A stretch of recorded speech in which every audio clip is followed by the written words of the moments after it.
악용했다는 증거가 있어요.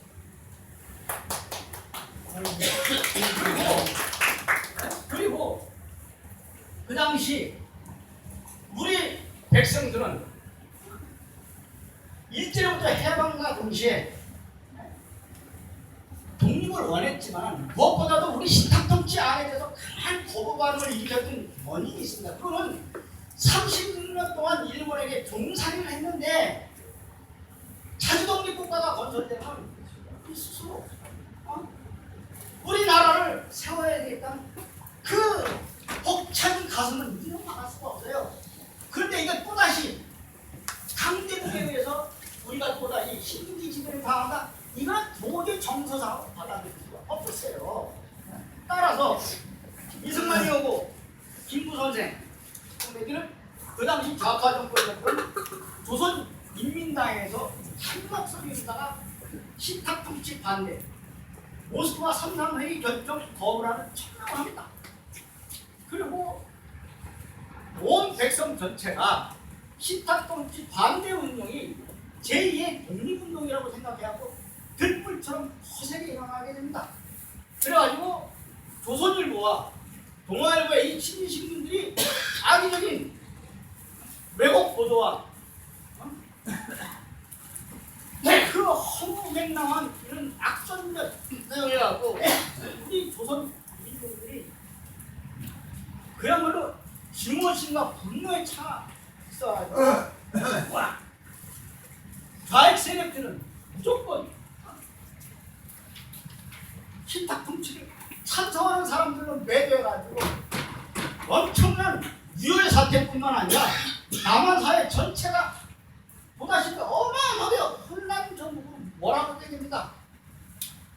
따라서 친일파들은 자신네들이 살아남기 위한 수단으로다가 자기네들이 살아남을 수만 있다면은 조국의 분단을 왜곡해서 조국의 분단을 악용하는 인간들이 이 인간들이 바로 친일파들의 본성이었었습니다. 일본이 아직 항복하기도 전에 이게 이는 그 영국 외상하고 서칠하고 미국은 일본이 항복도 하기 전에 이미 한반도 신탁통치 안을 갖다가 번원합니다. 그 당시 결정을 했었어요. 이 사진, 이 사진입니다. 이게 처칠하고 1943년 3월 24일 날 워싱턴에서 루즈벨트하고 회담을 합니다. 이때가 한반도 신탁통치안이 제일 먼저 나왔을 때. 그리고 곧바로 1945년 2월달에 루즈벨트, 미국하고 영국, 처칠하고 소련 스탈린하고 얄타 회담을 통해 가지고 한반도를 20년에서 30년 동안 신탁통치해야 된다고 주장한 게 바로 루즈벨트입니다. 그럼 루즈벨트가 왜 우리 민족을 신탁통치를 해야 되는 이유가 있을 거 아니야. 그 이유라는 건 딱 두 가지.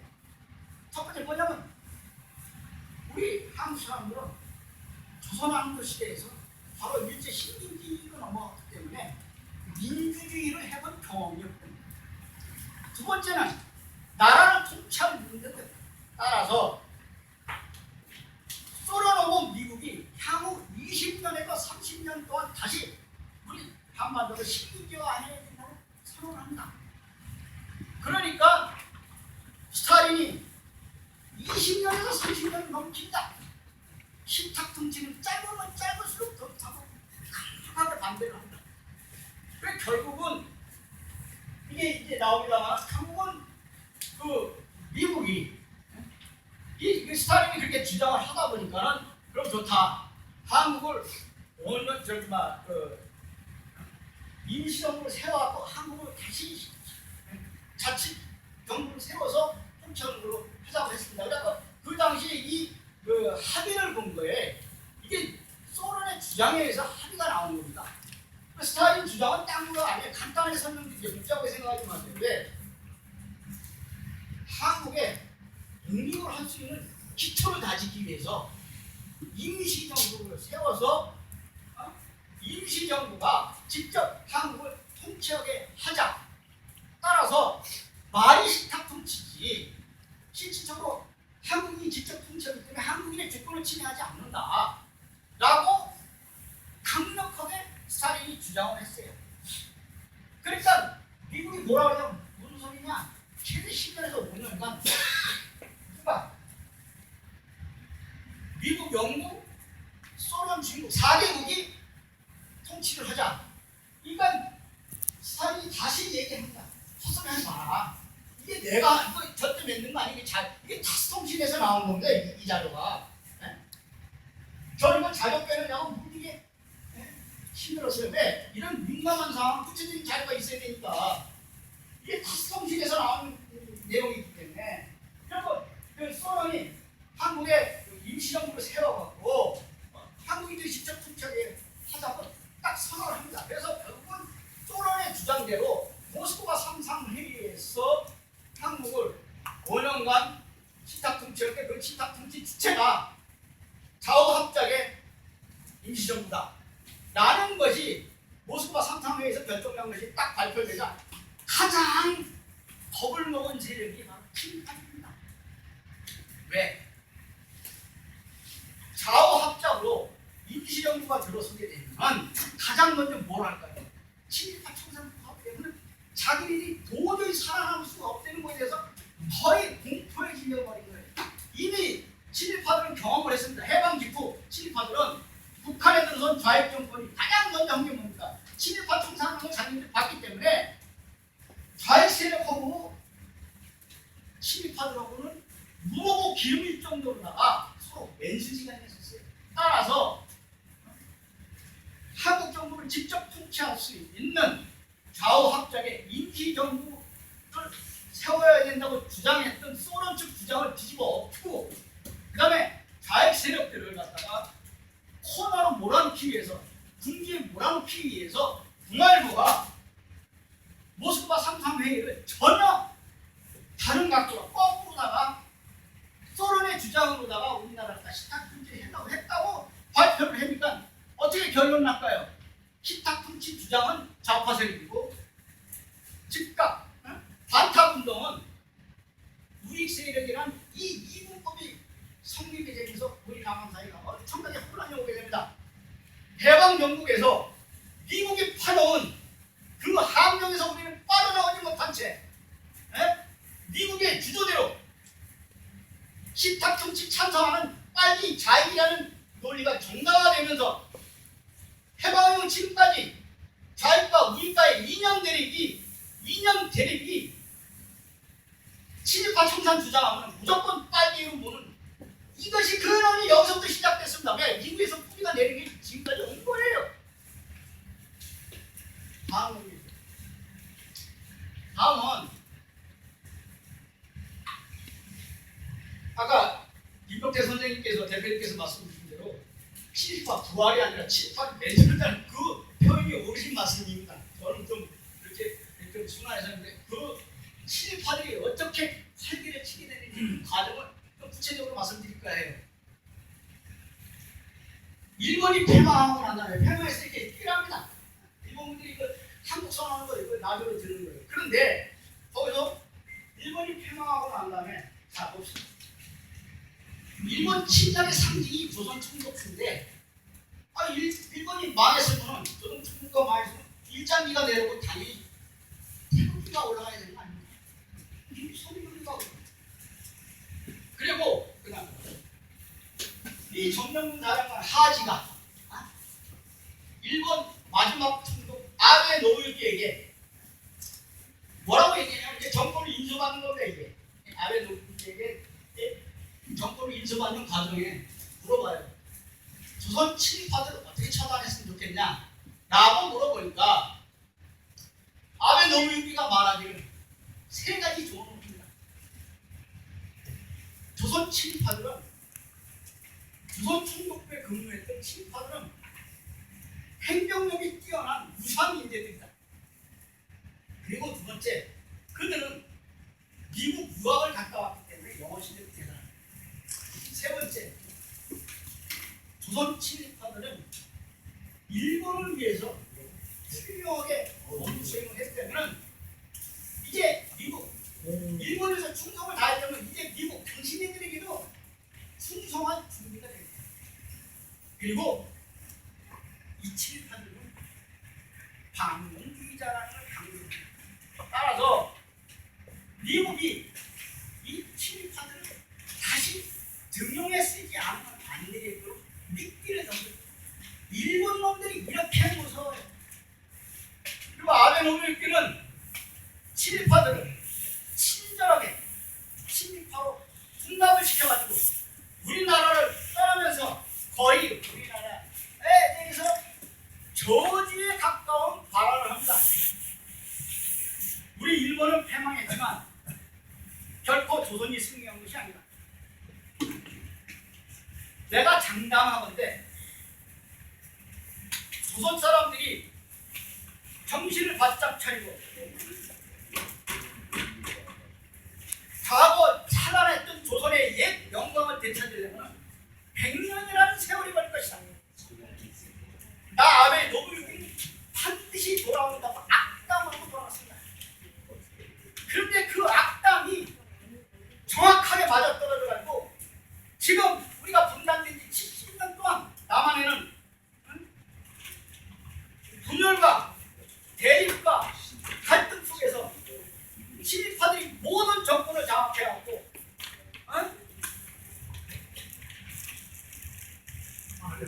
네? 이 닭강기 마사오 독립군 때려잡는데 앞장섰던 혈서를 써가지고 개와 말같이 충성을 다하겠다고 선언했던 이 닭강기 마사오의 대를 이어서 박근혜가 대통령을 해먹는데 전혀 창피하거나 부끄럽지 않고 너무나 당연한 사회가 된 것이 명강이냐 명강이. 아니 난 거짓말 안 해요. 그냥 있는 대로 얘기하는 거예요. 나 사진만 보고 나도 잡혀가면 피곤해요. 그런데 그 아베 노부유키가 악담을 했던 그 말이 그대로 적용이 돼가지고 지금까지도 우리가 이렇게 피해를 보고 있는 거 아닙니까? 근데 더 웃기는 거는 생겨요. 자, 1945년 9월 7일 날 내가 더 사랑하는 포옹을 위로가 딱 섰습니다. 이게 참 바람한 거 아니에요. 우리는 조선을 점령하러 왔다. 그 해방군이 아닙니다. 따라서 여기 써있는 그대로예요. 저는 얘기하는 게. 따라서 남한에는 이 분정만 인정한다. 다른 어떤 정치 결사체도 인정할 수 없다. 만약에 이 군정명령서를 갖다가 포고령을 위반했을 경우에는 군법에 따라서 언어계 처벌하겠다. 이거는 말이죠. 얼마나 살벌합니까? 이건 일제 식민지의 연장선상 아닙니까? 이게 더 웃기는 게 친일파뿐만 아니라 일본 사람도 현직에 복귀하는 이런 코미디 같은 짓거리를 했단 말이에요.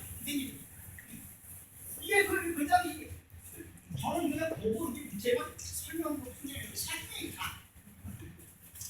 그 당시 포고령에 의해서 아니 이게 우리나라 지금 해방이 됐습니까? 이게 미국에 다시 식민지 연장으로 들어간 거예요. 그런데 여기서 건강한 부분을 내가 말씀드려야 되겠어요. 그러면 외세가 똑같이 외세가 우리 민족을 점령을 했는데 남한만 그랬을까요? 북한은 어땠나 한번 살펴봅시다. 북한을 점령했던 소론 스코프 사령관 명령제 1호가 뭔지 아십니까? 친일파를 청산하고 지주를 해체하고 토지 개입을 당하는 거예요. 그리고 여러분들은 일제로부터 해방이 됐기 때문에 앞으로 모든 행정력은 여러분들 손에 달려 있습니다. 야 이거 참 이렇게 차이가 날 수 있겠냐고요. 남한을 점령했던 미군은 친일파뿐만 아니라 일본까지도 해방 직후 한동안 현직에 그대로 들어앉아 있어가지고 행정기관에 각 기관에 공무가 자문위원을 미치게 돼가지고 현직 그대로 못 시켰어요.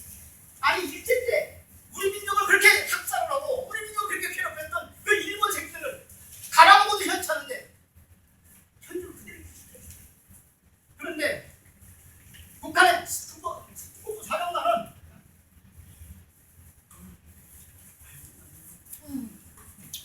시티콤 사령관은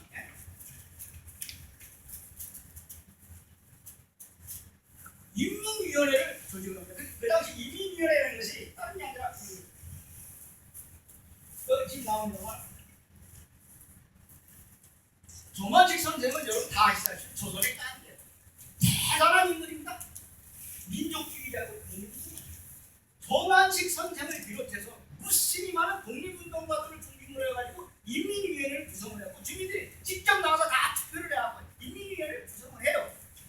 그래서 그 인민위원회를 통해서 쟁반 합의 친일파 청산하고 토지개혁을 단행하고 공공재산을 전부 다 국유화를 시키는 걸로 해서 발표를 합니다. 그리고 모든 행정은 다 인민위원회, 북한 인민위원회가 행정을 한 거예요. 아까 말씀드린 대로 다른 말인 대로 그 사실이에요. 그래가지고 그럼 솔로몬은 무슨 짓을 했냐? 바로 인민위원회를 갖다가 보조해주는 역할을 딱 했어요.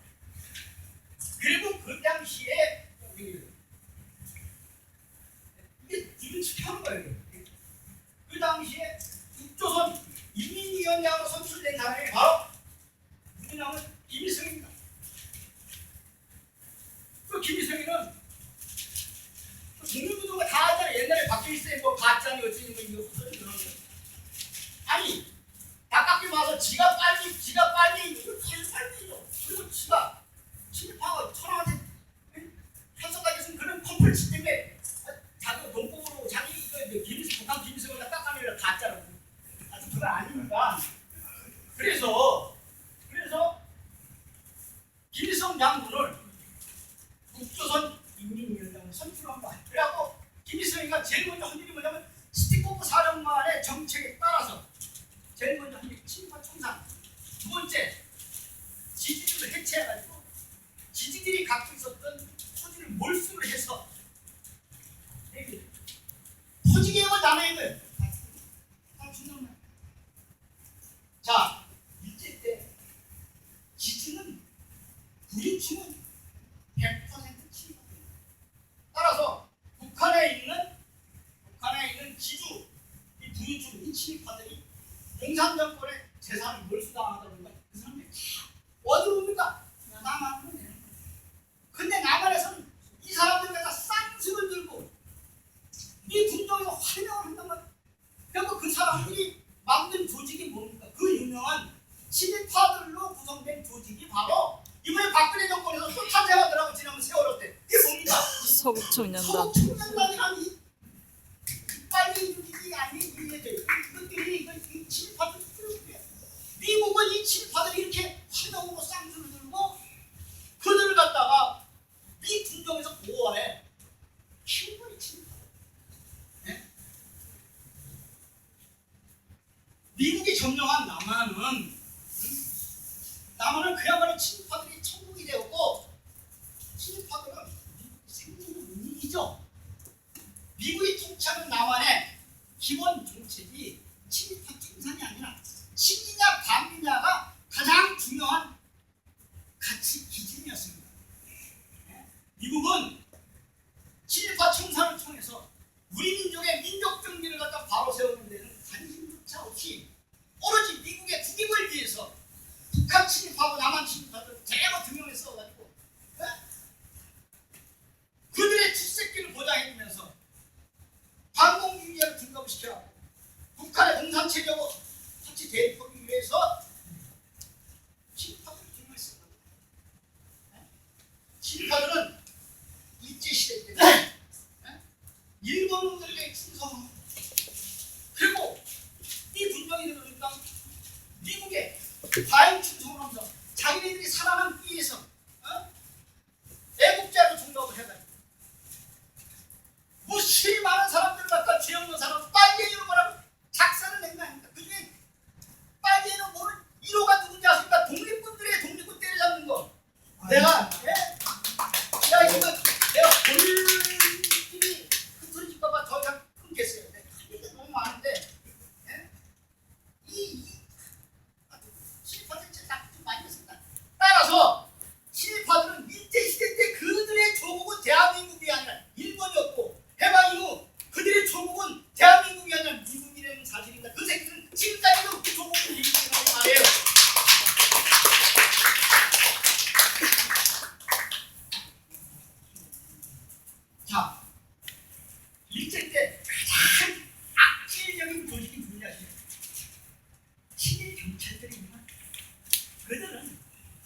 경찰들은 자기네들이 독립군 때려잡는데 앞장서고 독립군 죽이는데 앞장서는 이 악질 친일 경찰들은 일본에 과잉 충성하려고 치안 유지한다는 명목으로다가 수많은 차보다가 조지고 죽이고 할 수 없는 악행이나 악행을 다 저질렀어요. 근데 이 친일 체제가 천년 만년 갈지 않았지. 어느 날 갑자기 조국이 해방이 되니까는 이거 큰일 났어. 자기네 다 죽게 생겼어. 어떤 행동을 했는지 아십니까? 이 친일 경찰들이 살아남으려고 전부 산속으로 기어들어갔어. 다 진짜 사실인데 기록에 있어요. 그런데 웃기는 게 뭐냐면 메가더 사령관 포고령에 의해서 현직이 다 복귀하라는 거예요. 그러니까 이거 일제시대 때보다 더 막강한 권력을 가지고 더 높은 대급장을 날고 보라는 듯이 어깨에 힘을 주고 다시 복귀를 합니다. 이게 피눈물 나는 일이에요. 자, 일제 때 경찰서장은요 전부 일본 사람들이었습니다. 근데 그 밑에서 졸개 노릇했던 이 새끼들이 친일 경찰들이 지금 소심의 경찰서장이 한 24개인가 될 거예요. 근데 해방 주고 자료 보니까 10개 경찰서. 근데 그 10개 경찰서장이 전부 다 일본은 꿀만 있던 친일 경찰들이 다 10개 경찰서 다 나오네. 이 군동사령부 소속에는 마글린 대령이 보고서가 있습니다. 마글린 대령이 보고서를 경위 이상의 친일 경찰들 자료를 갖다가 보고하기를 1159명의 경위 이상의 보고 광고를 그 중에서 95%가 949명. 나 이거 안 잊어버립니다. 다 외워요. 자료 다 있어요. 949명이 친일 경찰. 그러면서 마글린 대령이 보고하기를 이 친일파들이 일본을 위해서 훌륭하게 업무를 수행했다면 우리 미국을 위해서도 충성을 다할 것이라는 마음이 확신한다. 따라서 친일파들은 충성하면 안 된다고 선언한다. 이때서부터 우리의 민족 정신이 그대로 그냥 그래야 그 당시 기자 찾아오는 건 마글린 대령이 친일파 경찰들 뭐가 좋다고 아니 나 강요하라고 이렇게 자료를 낸다는 그 사실이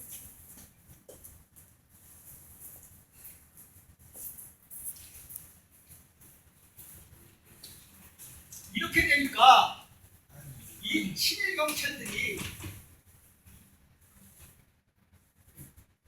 끊으라고 하면 못한다고 했잖아요. 시간이 없고 여러분 이게 아니 싫어. 너희들은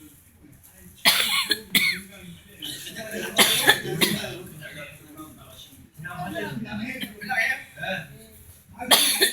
난 여러분 의견 별일 없으면 난 그냥 안 해. 좋습니다. 그런데 이제 친일 경찰들이 이게 다 현직으로 복귀하라 하니까 일제 때보다 더 많은 권력과 대북 독재를 내 세상이 왔다면서 거리를 설명하고 목에 침을 두고 치아마를 15만 명에서 돌아다닌단 말이에요. 그러니까 해방된 우리 민족이 어떻게 생각해? 이건 참 해도 너무했구나. 그래서 그 불만이 미 군정회담 불만이 한눈 찔러갖고 결국 사건이 터지죠. 그게 바로 그 유명한 10일 대구 민중항쟁이 터지게 됩니다.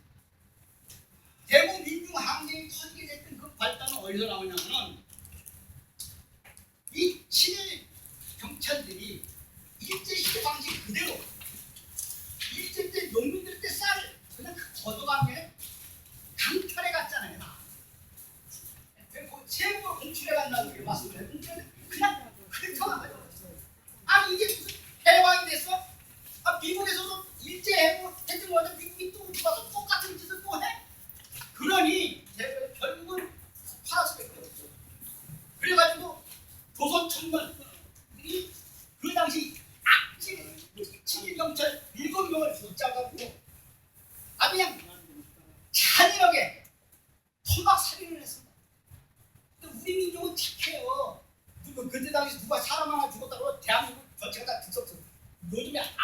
지 새끼들 죽여도 뭐 그것도 안 했지만 그때 당시만 해도 우리 민족이 선해요. 그런데 무려 7명의 친일 경찰을 갖다가 그것도 그냥 죽인 게 아니라 모가지 자르고 팔 자르고 발 자르고 아니 토막 살인을 내는 것이 일어나니까 대한민국 전체가 발바닥 뒤집어졌어. 뿐만 아니라 서운한 민중들이 한번 분노심이 일어나면 대단하잖아요. 그래서 시도 때도 없이 곳곳에서 밤낮을 가리지 않고 악질 친일 경찰 40명이 아주 무지막지하게 잔인하게 살해가 됩니다. 그러니까 당황한 건 누가 당황해? 이 분정도 당황했고, 그래서 친일 경찰들이 서울에서 내려오다 그 다음에 서북 청년단이라는 반공단체가 대구 급파를 해서 이 시위 진압을 하게 됩니다. 근데 진압하는 과정에서 대구 시민하고 대구 노동자를 향해서 시위 진압을 하는데 발표를 해요. 그러니까 이게 걷잡을 수 없는 환경으로 이어진 겁니다. 사람까지 죽으니까. 그 당시 정서가 반미 감정하고 박헌희 주도하는 남로당하고 민중 분노한 민중으로 그렇게 돼가지고 해방된 지 1년 만에 1946년 10월 1일 날 대구 민중 항쟁 이 대구 민중 항쟁은 무려 7,600명이 희생당합니다. 그런데 이 대구 민중 항쟁을 주도하신 분이 그 유명한 독립운동가이자 사회운동가인 박근혜 삼촌 김종필 장인 박정희가 가장 존경했던 셋째 형 박사라는 분입니다. 이분이 친일파 손에 의해서 이 분정성에 의해서 살해당하는 걸 보고 박정희가 눈이 뒤집어졌죠. 왜? 박정희는 비록 교수님한테 야단을 맞다. 네가 한국 독립운동가니까 네가 어떻게 만지는 거 하나 때려갈 수 있어. 네가 어떻게 했었어. 그거 가만 놔두겠습니까? 그래서 결국은 허되게 야단을 맞았지만은 민족주의자이고 분노할 만한 분이기 때문에 그렇게 박정희가 적용했던 형이 친일파 손에 죽은 거예요. 그냥 크게 분노를 해갖고 빨갱이가 되는데 결정 분쟁이가 된다 이게. 그럼 바로 남로당으로 입당을 해서 빨갱이 활동을 합니다. 박정희가. 그래서 1948년 10월 달에 그 여수 순천 반환 사건이 일어납니다. 이건 무슨 내용이냐면 그 당시 군대 내에 있었던 좌익 군인들에 의해서 여수 순천 반란 사건이 일어나자 이거를 진압하는 과정에서 군대 내 남한 군대 내 국방부 출신 중에서 좌익 세력들을 갖다 색출해냅니다. 그 과정에 박정희가 남로당에 가입해갖고 빨갱이 활동한 것이 적발이 돼요. 그리고 제일 먼저 박정희가 끌려간 것이 참 이게 여수 반란 사건 때 무지하게 많이 희생당했습니다. 다 설명할 수가 없어요. 빨리 끝내야 되니까. 그런데 그 박정희가 제일 먼저 체포당했고 끌려간 데가 서울 허경에 끌려간 데. 그리고 그 다음에 끌려간 데가 그 유명한 김창룡 풍무대 끌려간 데. 근데 김창룡이 손에 걸리면 살아가 나옵니다. 다 그렇게 악명 높은 김창룡 풍무대에 끌려가지고 무지막지하게 고문을 당합니다. 박정희가 그래갖고 고문에 견디다 자술서를 쓰게 됩니다. 그 당시에 있었던 군대 내 좌익 군인들에 대한 영상을 쫙그 리스트를 보고 청구대 수사관 뿐만 아니라 김창룡이까지 휘끌을 해줍니다. 이렇게까지 군대에 좌익세 집중되어 있습니다. 결국은 박정희는 불법에 해군대하고 처음에 사형선고받다 무기로 했다 15년 감형받아가지고 얘기가 뭐냐면 이건 제가 만든 거 아니에요. 미국에서 만든 겁니다. 이건 북한 인공에다 딱 바꿔 빨리 내가 빨리라는 거 아니에요. 절대 오해하지 말고 미국에서 미국 보도한 거다 외신에. 그 당시 박정희가 자격과 같이 군대 내에서 좌익 활동했던 사람 정말 300명을 딱 선거를 합니다. 그래서 이 사람들이 이게 육동석 중령인데 참 똑똑한 분입니다. 이때 죽은 사람들이 엘리트들이 상당히 많이 죽었어요. 이분들 보자 얼굴 금방 총살당해서 죽은 사람들이 죽은 사람이라고 이게 보여줍니다. 웃으면서 좋다 이 새끼라. 나만의 친일파 밑에서 등살에서 못 살아도 딱 죽는 게 낫다 차라리 똑똑하네. 정말 이 사람은 대단했습니다. 이게 자유가 많이 있는데 나 틀렸어요. 그래서 결국은 박정희는 자기하고 같이 동료들하고 같이 빨리 활동했던 걸 갖다 폭로를 해서 자기 혼자만 살아남습니다. 그래갖고 여기서 백성들 여고 김창룡이가 갑자기 그놈으로 살아납니다. 예, 이제 자 한국 전쟁이 일어나게 된 동기를 내가 말씀드립니다. 왜 한국 전쟁이 일어나는가? 자 유엔 안전보장 이사회 연합국 승전국이죠. 5개국. 미국, 영국, 프랑스, 소련, 중국이 2차 세계대전 이후 국제 질서를 재편하는 과정에서 독일과 일본, 전범 국가들에 대해서 전후 처리 문제를 합의를 합니다. 그게 어디냐면 카이로 회담, 얄타 회담, 코스모스 회담을 통해서 어떻게 이 전범 국가들을 어떻게 처리할 건가 라고 합의를 봅니다. 이게 상당히 중요한 얘기예요. 그 과정에서 일본을 어떻게 할 거냐. 1895년 청일전쟁 이전에 일본을 농업으로 되돌려놓고 합의를 했습니다. 그 문제 다 나오는 거예요. 지금 제가 얘기한 거는 합의를 했는데 어떻게 합의를 했냐면 일본이 향후 100년간 아시아에서 또다시 전쟁을 일으키지 못하도록 모든 산업시설과 공업시설을 기계를 참고를 해서 한국을 비롯해서 인도, 베트남, 필리핀 이 전쟁 피해 국가들에게 나눠주는 합의를 했습니다. 그리고 유럽도 마찬가지입니다. 유럽에 독일은 철저하게 실행했습니다. 연합국들이 아까 말씀드린 대로 1871년 비스마르크가 독일을 처음 통일하기 이전에 19세기 신성 농화제국의 농업국가로 되돌려놔가지고 독일이 1차 세계대전, 2차 세계대전, 3차 세계대전 일으키지 못하도록 모든 공업시설을 갖다가 철거를 해서 전쟁 피해 국가들에게 나눠주는 했습니다. 그래서 독일은 탈산업화를 시키죠. 완전히. 이거를 제안했던 사람이 이걸 제안했던 사람이 그때 당시 미국의 재무장관이 헨리 모겐스입니다. 이 부분에 대해서는 우리 최천택 교수님이 더 많이 아시고 전문가이시죠. 그래서 이거를 모겐슨 프레임이라고 이게 이름을 지었어요. 그래서 유럽에서 이게 실질적으로 실행이 옮겨져가지고 독일에 대해서 가혹하게 전쟁 배상을 그런데 이것을 가장 강력히 주장한 게 소련이죠. 너무나 많은 사람이 희생했거든요. 소련, 영국, 프랑스가 이거를 갖다 행동에 옮기고 이걸 다 알아냅니다. 그 과정에서 독일이 행동이 없잖아요. 이걸 갖다가 전쟁 배상을 했는데 행동이 없으니까 소련은 독일에 대한 전쟁 배상금을 갖다가 여기 나와 있는 대로 V2 로켓 시설 독일은 대단하죠.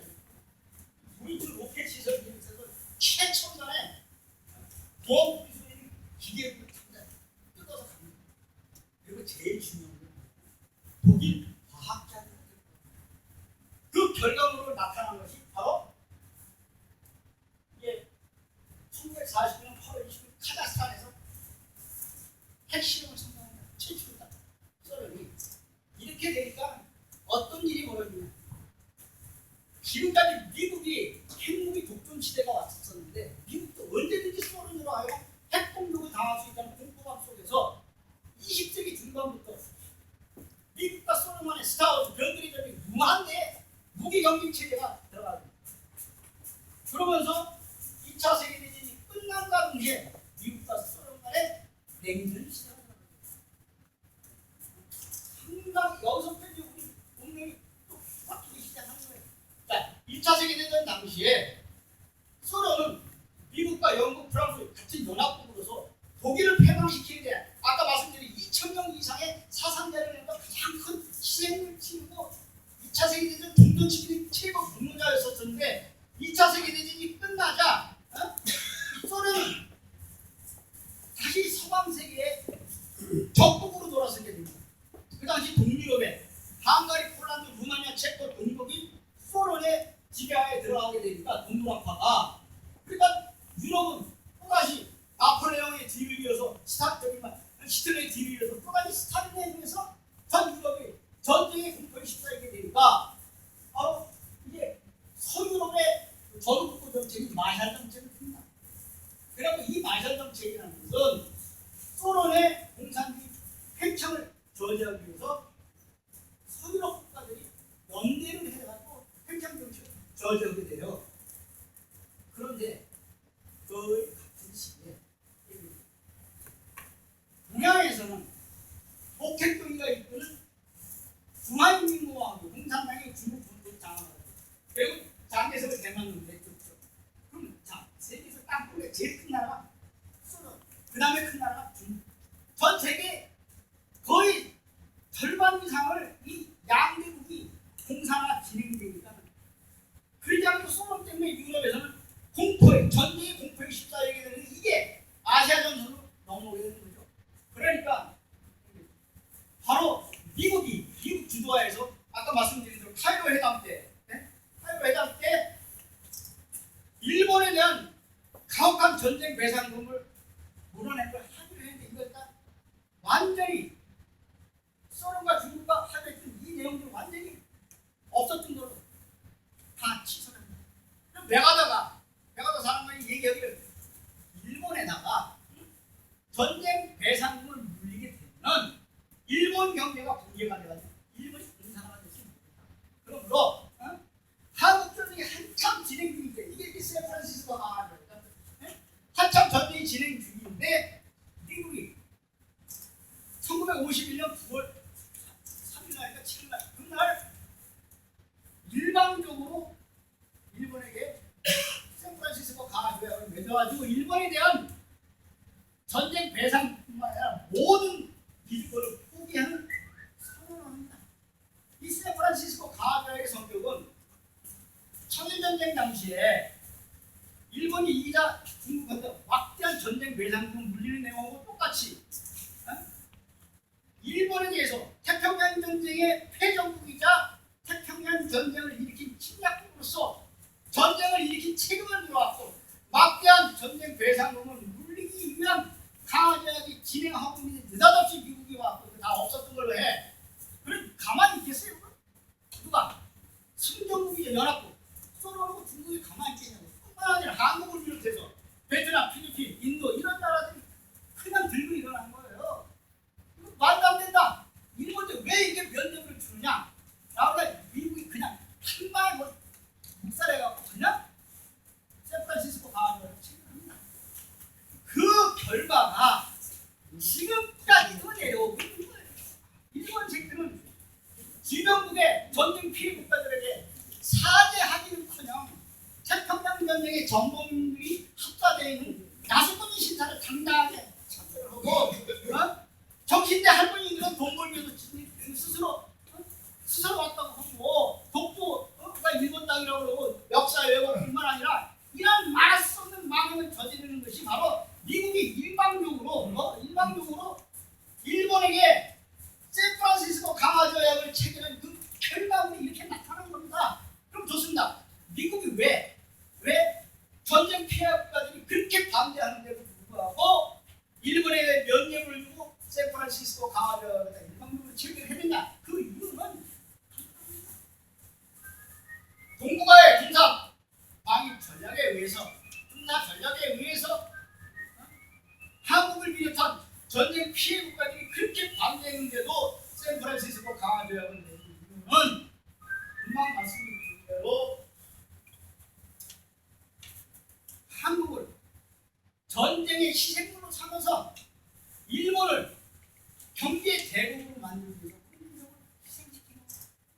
아까 우리 이동태 대표님께서도 말씀하신 대로 이미 저는 승리된 거예요. 대표님께서 말씀 이미 2036 작전은 이때서부터 계획이 됐다는 거 아닙니까? 한국이 이게 증명이에요, 증명. 저는 오늘 또 처음 알았습니다만 그래서 그때 당시에 시카고 대학교, 제가 얘기한 게 아니고 시카고 대학교 브루스 컴스 교수가 한국전쟁의 기원이라는 책을 통해서 미국이 의도적으로 한국전쟁을 일으켰다고 하는 내용을 상당히 저도 이거 두 번, 세 번 읽어봤습니다. 그런데 그 당시에 한국전쟁이 일어나기 1년 전에 이미 소련, 중국, 미국이 한반도를 중심으로 한 국제 군사 외교가 숨막히게 진행됐습니다.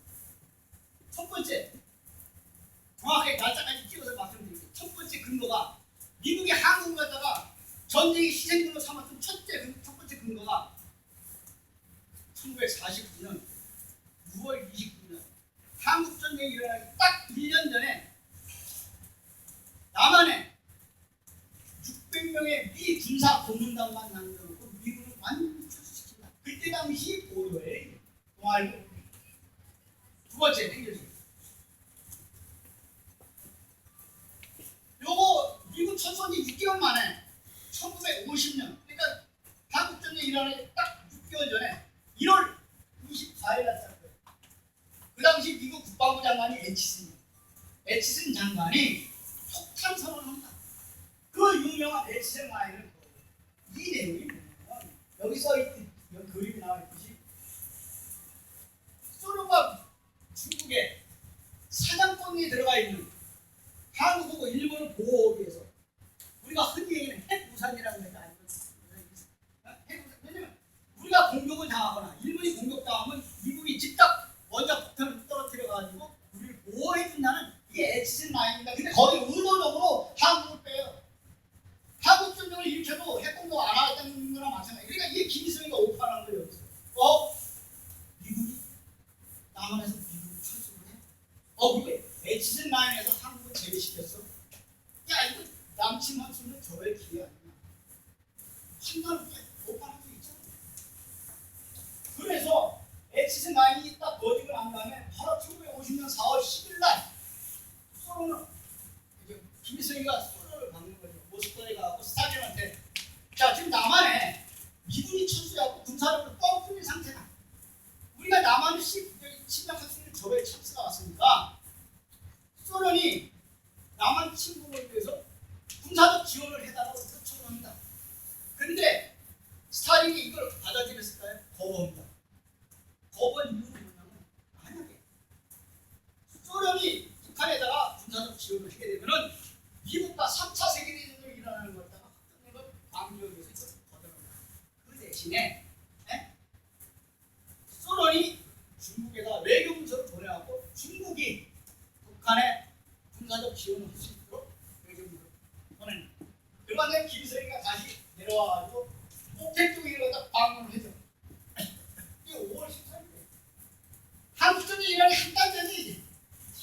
이거 내 얘기가 외신에서 보도된 걸 내가 5월달에 동맹의 뜻을 나타냈다는 거 아니에요? 김일성이 이제 마오쩌둥이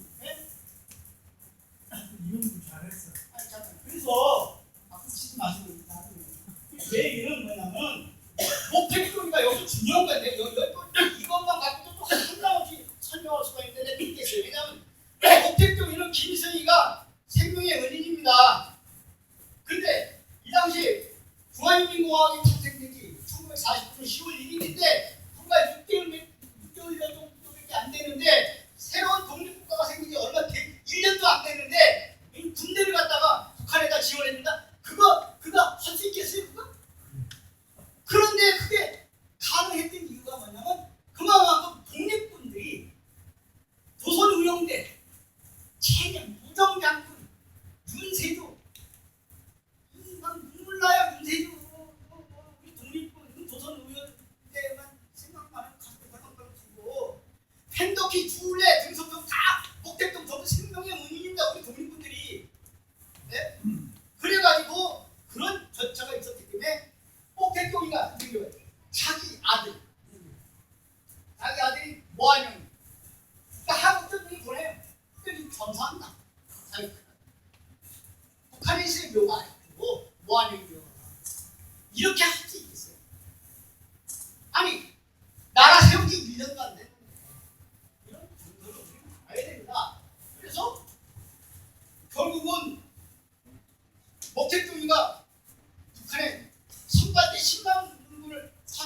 거기에는 조선운영대 무정장군 대단한 분입니다. 그분. 연합파 흔히 얘기하는 연합파들이 삿바선에 전진 배치되어갖고 딱 한쪽이 일어나는 거예요. 이거는요 50년 동안 극비 외교 문서가 해지기경이 지나가지고 네? 그래서 헛소리하지 마라 나한테. 나는 근거 없는 얘기 안 하니까. 그래가지고 결국은 이미 그 당시 미국은 한국전쟁이 일어나기 이전부터 한국전쟁이 일어날 것이라는 거에다가 보도로 갖다 된 첩보를 위해서 북한하고 중국 간에 대규모 군사회담이